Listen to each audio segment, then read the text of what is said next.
Hola, bienvenidos. En el presente video trataré de hacer una introducción a una de las tragedias más importantes de Sófocles, uno de los tres grandes trágicos griegos. Recordemos que son Esquilo, Sófocles y Eurípides, una suerte de equivalentes de los tres grandes filósofos griegos.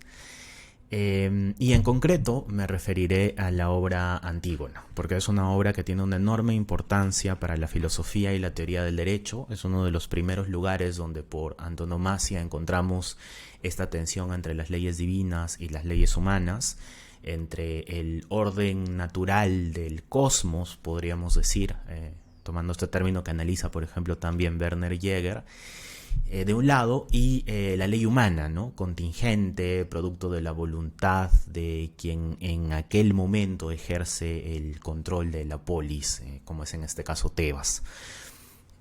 Sobre Antígona se han hecho muchas lecturas clásicas y contemporáneas, y muchas de ellas tratan de tomar algún aspecto de la obra, unilateralizarla, vamos a decir, y obtener a partir de ello ciertas lecturas. Este es un ejercicio completamente legítimo. Finalmente el intérprete puede tomar aquello que le parezca interesante de una obra y tratar de sacarle el máximo provecho. Entre los autores clásicos que han dedicado partes importantes de su obra a analizar aspectos de Antígona está el clásico análisis de Hegel, en su estética, en la fenomenología del espíritu, pero también en algunos pasajes de la filosofía del derecho. Está la obra de Kierkegaard y están algunos pasajes de la obra de Martin Heidegger. Mientras que en los autores más contemporáneos hay una suerte de explosión bibliográfica sobre la obra de Antígona. Tenemos análisis de esta obra por parte de Judith Butler, por ejemplo, por parte de Judith Shklar, una gran filósofa política del mundo anglosajón.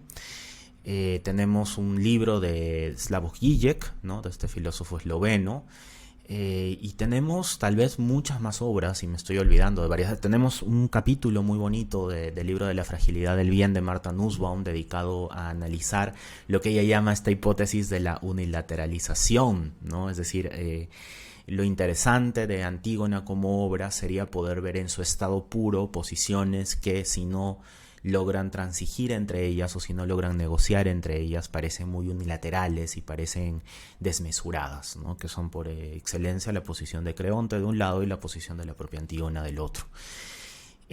Aquí yo trataré de hacer algo más humilde, trataré de hacer una introducción a la obra y algunos aspectos que me parecen interesantes, y para ello el video se irá intercalando con algunos fragmentos más biográficos sobre qué ocurre en el clan de los Labdácidas y algunos fragmentos de entrevistas. Así que espero que les parezca bueno y les parezca interesante. Muy bien, vamos a comenzar recapitulando el infortunio que se cierne sobre el clan de los Labdácidas a lo largo del tiempo.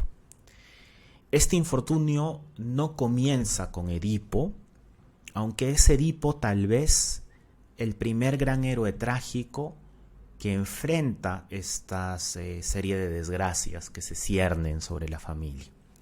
Quiero leer un fragmento que me parece que sintetiza bastante bien el devenir de varias de las obras del ciclo tebano de la tragedia griega.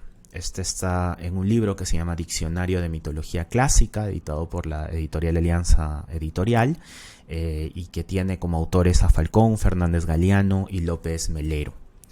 Y dice lo siguiente: en la versión más difundida de la tragedia, Edipo aparece amenazado por un vaticinio desfavorable, incluso antes de nacer. En efecto, el oráculo de Apolo en Delfos había anunciado a Layo es el padre de Edipo, que el hijo nacido de su esposa estaba destinado a matar a su padre. En consecuencia, tan pronto como nació el niño, Layo, tras traspasarle con un clavo los talones y unírselos con una correa, lo entregó a uno de sus pastores con la orden de exponerlo en el monte Citerón. Los pastos de este monte eran frecuentados tanto por pastores de Tebas como por pastores de Corinto.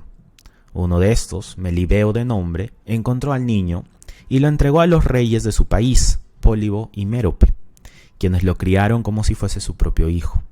Al llegar a la edad viril, Edipo visitó al oráculo de Delfos para informarse de su destino. El oráculo le respondió que estaba destinado a matar a su padre y casarse con su madre.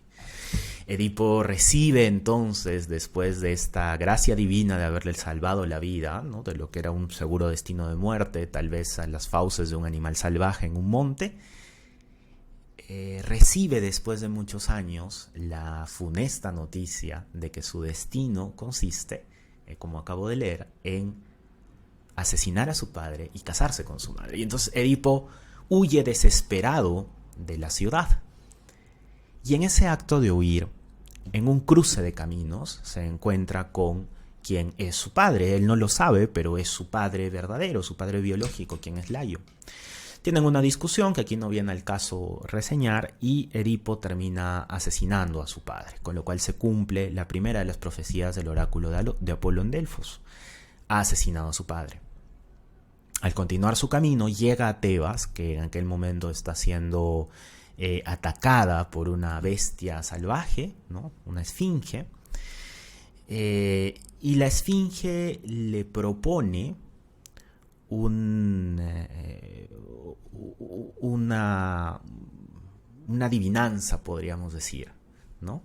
Le propone un reto. Edipo logra resolver este reto y la esfinge se suicida, ¿no? Se lanza por una colina. Con lo cual Edipo se convierte en el héroe salvador de Tebas. Y en recompensa es nombrado no solamente gobernante de la polis, sino además le es entregada a Iocasta como esposa. Iocasta era la viuda de Layo, el anterior gobernante de la ciudad.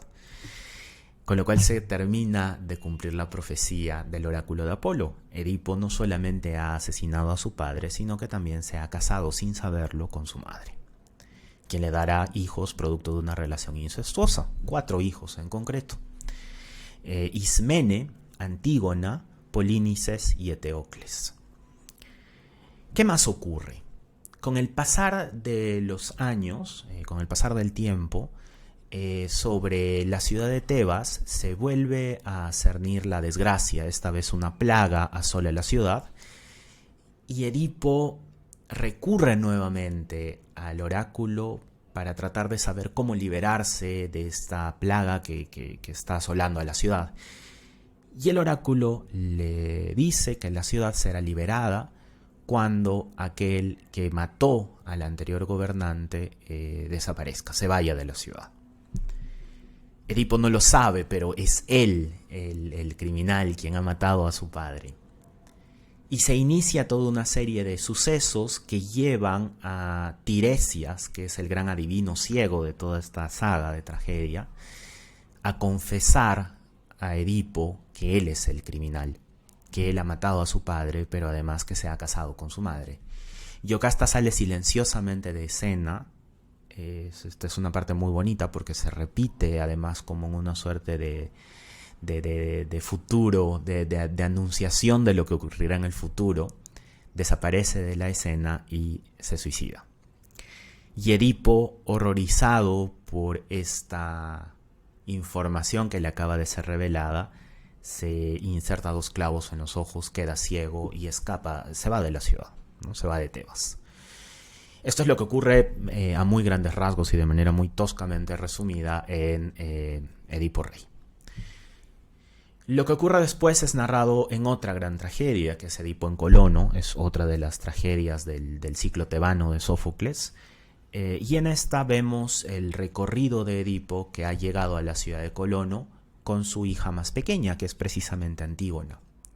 En este exilio autoimpuesto, finalmente Edipo morirá, no sin antes maldecir a sus 2 hijos varones, a Polínices y a Eteocles, y decirles que uno morirá a manos del otro. Entonces la historia de las desgracias en el sentido de profecías y en el sentido de maldiciones, tal vez toda la gran historia del ciclo tebano, ¿no? Y de la familia del clan de los Labdácidas.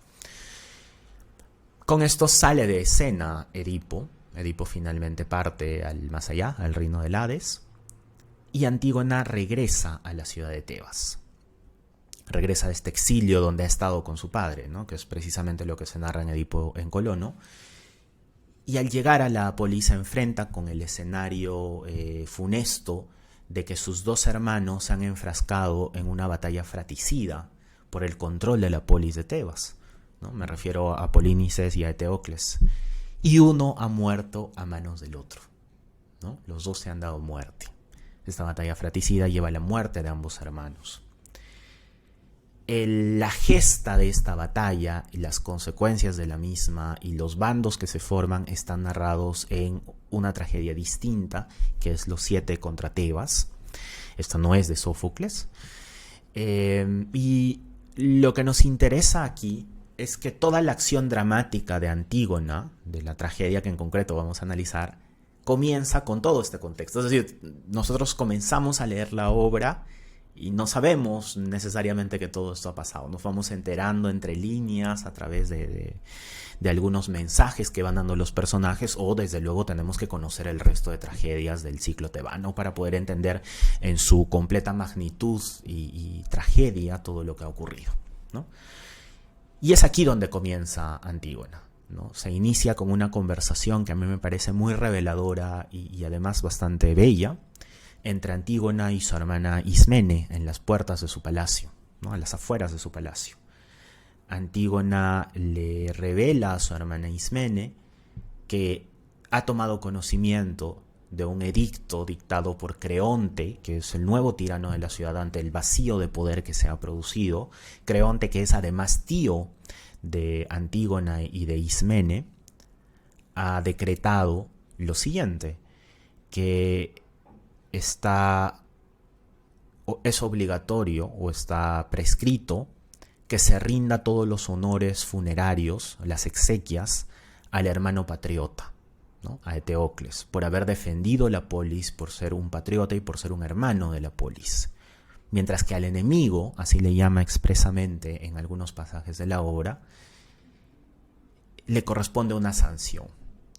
Es una sanción curiosa porque ya no es una sanción sobre un ser vivo, sino sobre una persona que ha muerto. Es una sanción que se ubica en el espacio del más allá, del Hades.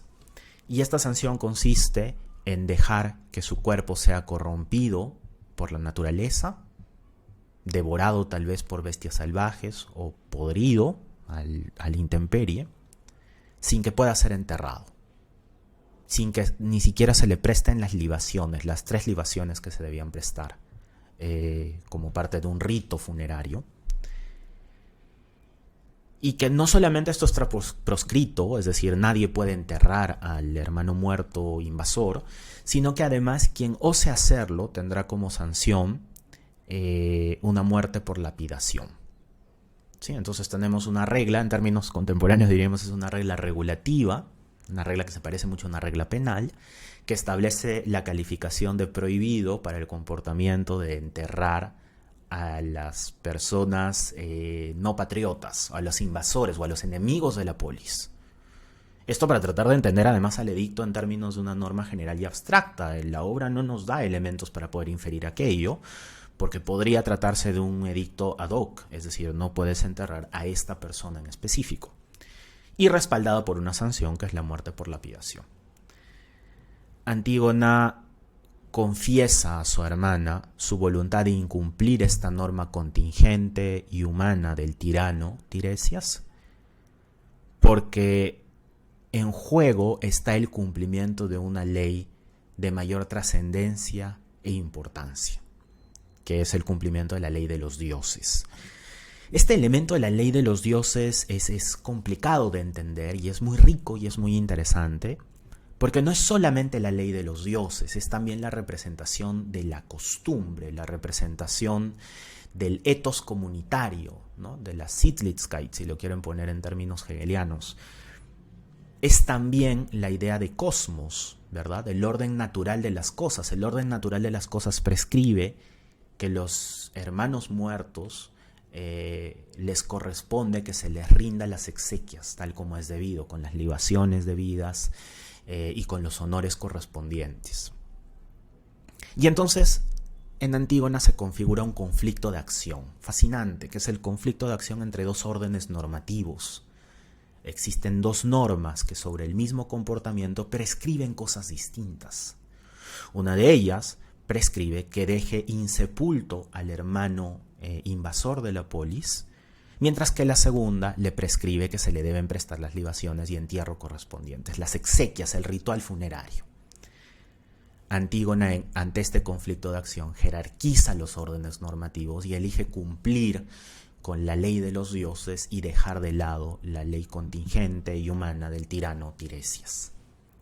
Ok, esto es lo que ocurre del lado de Antígona. Antígona, entonces, desde la interpretación más tradicional, representa esta forma de legalidad que trasciende a la contingencia humana, trasciende a la ley positiva. Antígona es la representante de un orden normativo superior, más trascendental o más profundo. Mientras que del otro lado tenemos al representante del orden humano, del orden contingente humano, cambiante, que es Creonte, ¿no? Creonte es el tirano de la polis, quien sostiene la tesis de que al hermano traidor no le corresponde ser enterrado por ser un enemigo de la polis, que esa orden debe ser cumplida a rajatabla, porque si no son cumplidas las órdenes de los tiranos se deviene en anarquía, ¿no? Y él además, en esta metáfora bastante interesante de la obra, debe mantener el timonel de la polis, ¿no? Debe permitir que la polis navegue alrededor de la turbulencia que se parece cernir sobre ella con la amenaza de invasores externos, como pueden ser en este caso Polinices. Entonces tenemos configurada esta tensión que muchos autores han leído entre la ley positiva y la ley natural. Muy bien, pero yo quiero mostrarles aquí que esa tensión puede tener incluso matices más interesantes, porque hay otros personajes sobre quienes a veces no se centra demasiado la atención y que me parecen fascinantes. En concreto quiero centrarme en dos de ellos, dejando como pie de página que, por ejemplo, Martha Nussbaum en su interpretación, en este libro que comenté, La fragilidad del bien, también se centra, por ejemplo, en el rol del coro, del corifeo y de otros personajes. Creo que tiene una lectura bastante fina del texto. Pero aquí quiero centrarme en Ismene, por una parte, y en Hemón y Tiresias, por otra parte. Primero les voy a decir quiénes son. Ismene es la hermana de Antígona, ¿ok? Y por otra parte, Hemón es el hijo de Creonte, pero además es el prometido de Antígona. Y bueno, Tiresias finalmente es el adivino ciego, que ya hemos visto tuvo un rol gravitante en Edipo Rey y vuelve a aparecer aquí como la voz de la prudencia y la voz de la fatalidad anunciada en Antígona. Muy bien, comencemos con Ismene. Ismene es leída, justo revisaba el ensayo de Judith Clark, como una persona cobarde, ¿no? Una persona no digna de atención, una persona que no pareciera no solamente ser interesante, sino que es todo lo contrario de lo que una naturaleza humana elevada podría ser, no es valiente, ¿no? No se planta frente a las obligaciones con esa valentía que tiene su hermana Antígona. Sin embargo, quiero sostener que Ismene es un personaje mucho más interesante de lo que podríamos pensar. En esta conversación inicial, que a mí me parece muy interesante entre Antígona e Ismene, Ismene ofrece argumentos de por qué desde su punto de vista no tiene sentido incumplir el edicto de Creonte. Y las razones que ella esgrime tienen que ver con la desproporción de fuerzas, con la naturaleza del poder y su relación con el derecho. Y esto es muy interesante porque conecta, por ejemplo, con lecturas muy contemporáneas de la relación entre derecho y poder, como la de Christoph Menke, ¿no? Christoph Menke es un autor de la teoría crítica que tiene este libro muy simpático de por qué el derecho es violento. Pero en Ismene encontramos componentes de este tipo, ¿no? Quisiera leerles un fragmento de dónde es que aparece esta resistencia. Le dice a Antígona, ¿no? Y ahora piensa con cuánto mayor infortunio pereceremos nosotras dos, solas como hemos quedado, si forzando la ley transgredimos el decreto o el poder del tirano. Es preciso que consideremos, primero, que somos mujeres, no hechas para luchar contra los hombres. Primera razón. Y después, que nos mandan los que tienen más poder, de suerte que tenemos que obedecer en esto y en cosas aún más dolorosas que estas. Es decir, Ismene entre líneas está diciendo, esto no es ni siquiera lo peor a lo cual podríamos enfrentarnos, y aún así no nos queda más que obedecer como mujeres, tal vez por estar en una condición de indefensión, y esto podría ser cuestionado tal vez contemporáneamente, pero lo segundo es tal vez más interesante, ¿no? Es esta imbricación que existe entre la ley positiva y el poder es lo que hace tan difícil la resistencia a la autoridad del derecho. Ya no es posiblemente creer en la legitimidad de las razones por las cuales aquellas leyes están ahí, sino temer a la imposición de una sanción. En ese sentido, Ismene me parece una realista desencantada. Es un personaje que, sin aceptar el valor intrínseco de la normatividad del derecho, lo acepta por razones prudenciales. Voy a aceptarlo porque temo la imposición de una sanción. Voy a aceptarlo porque mis fuerzas no son equiparables a las del tirano, Creonte. Es el primer personaje. Podríamos comentar algunas cosas más de Ismene que creo que la hacen muy interesante como personaje, porque hay toda una línea de análisis del derecho desde una perspectiva crítica que podría tomar a Ismene como su gran representante, ¿no? La representante de esta prudencia inteligente, de este cálculo racional ante la ley, sin aprobación de su contenido ético o moral, sino por razones estratégicas. Y el segundo orden de personajes que me parecen muy interesantes son, como les comentaba, Hemón por una parte y Tiresias por otra parte. Y ambos parecen ser representantes de la prudencia, de la cautela, de la modulación de los efectos de la ley y, por qué no decirlo, de la derrotabilidad de las reglas, un concepto que ha aparecido mucho en la literatura más reciente de la filosofía del derecho, ¿no? Es decir, la posibilidad de establecer una excepción en la aplicación de la consecuencia contemplada en una regla del derecho porque consideramos que las razones subyacentes no se dan, o porque consideramos que en el balance de razones hay otras cuestiones más importantes que tienen que ver, por ejemplo, con rendir exequias a un hermano muerto, que podrían derrotar, diríamos en el vocabulario contemporáneo, las razones de la regla original. En ese sentido, por ejemplo, hay el final de un ensayo de José Juan Moreso sobre la obra de Ferraioli va un poco en esa línea, ¿no? Diciendo que en Tiresias, y yo agregaría en Hemón, encontramos esta posibilidad de reinsertar a la razón práctica como una apertura constante al espacio de las razones, incluso reconociendo que el derecho es muchas otras veces autoridad, ¿no? El atrincheramiento de la regla jurídica, esta posibilidad de que adquiera una autonomía semántica absoluta y nunca podamos revisar las razones subyacentes de la misma, queda pues relativizado en personajes como Hemón y Tiresias. Y es además en esa misma línea en la cual el Corifeo y el Coro parecieran ir en sus comentarios a lo largo de la obra, ¿no? La idea de que la aplicación ciega del derecho siempre puede llevar a la desmesura, y es propio de la persona prudente revisar esta aplicación a lo largo del tiempo. Bien, con eso he tratado de presentar a otros dos órdenes de personajes que suelen ser no enfatizados en las lecturas de Antígona y que sin embargo a mí me parecen fundamentales para dotar de mucha más riqueza de la que ya tiene la obra. Hay dos temas finales que me gustaría comentar en este breve video y tienen que ver con dos pasajes o dos cuestiones que a mí me parecen fascinantes, ¿no?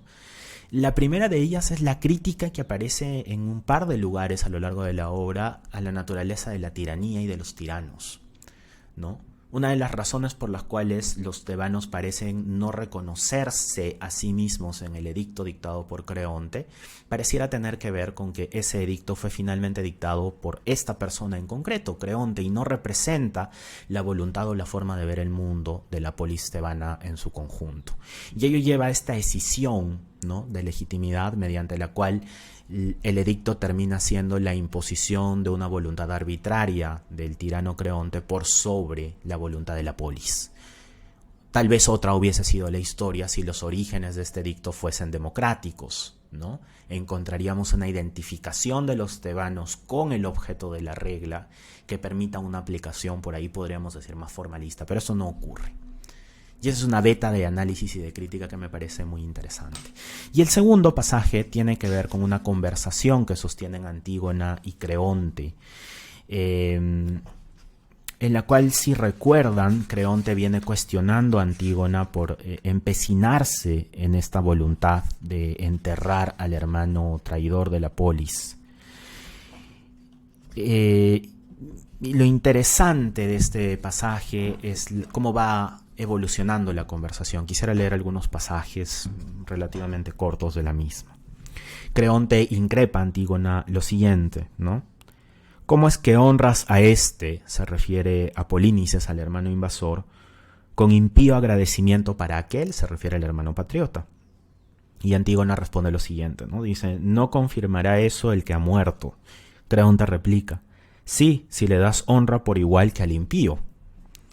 Antígona, no era un siervo, sino su hermano el que murió. Creonte, por querer asolar esta tierra, el otro enfrente la defendía. Antígona nuevamente, Hades sin embargo desea leyes iguales. Creonte, pero no que el bueno obtenga lo mismo que el malvado. Antígona pregunta, ¿quién sabe si allá abajo estas cosas son las piadosas? Es decir, no tratar por igual al traidor frente al patriota. Creonte nuevamente, el enemigo nunca es amigo, ni cuando muera. Y Antígona finalmente, mi persona no está hecha para compartir el odio, sino el amor. Hay aquí un influjo de Eros en la posición de Antígona, pero hay además una cosa que yo quisiera dejar simplemente como una conjetura o una clave de lectura que me parece interesante, y es cómo se conecta esta idea de igualdad ante la muerte con conceptos como el de igualdad de los seres humanos, dignidad y, por qué no, derechos humanos. La tradición occidental de la Ilustración sobre los derechos humanos cifra esta igualdad de seres humanos en la autonomía moral, ¿no? La capacidad de autolegislación en la beta kantiana. Pero aquí encontramos una genealogía distinta sobre el concepto de igualdad. La igualdad ante la muerte tiene que ver con la vulnerabilidad de los seres humanos, con ser cuerpos que finalmente dependemos de nuestros familiares para ser enterrados. Y agregaría yo de la capacidad de rehumanizar a quienes hemos deshumanizado como invasores de la polis. Y en ese sentido, ese pasaje de Antígona me recuerda mucho a un texto muy bonito de Richard Rorty, que tiene que ver con el concepto de derechos humanos. Richard Rorty es un antifundacionalista en términos de qué es lo que hace iguales a los seres humanos para la atribución de derechos, y más bien él cree que el problema central de los derechos humanos tiene que ver con una educación sentimental, ¿no? Con expandir nuestra esfera de interés respecto de otras personas que tendemos a deshumanizar. Y en ese sentido creo que hay una beta alternativa para poder leer a Antígona como una representante de un fundamento distinto para la idea de igual dignidad, igualdad y derechos humanos, que me parece realmente fascinante.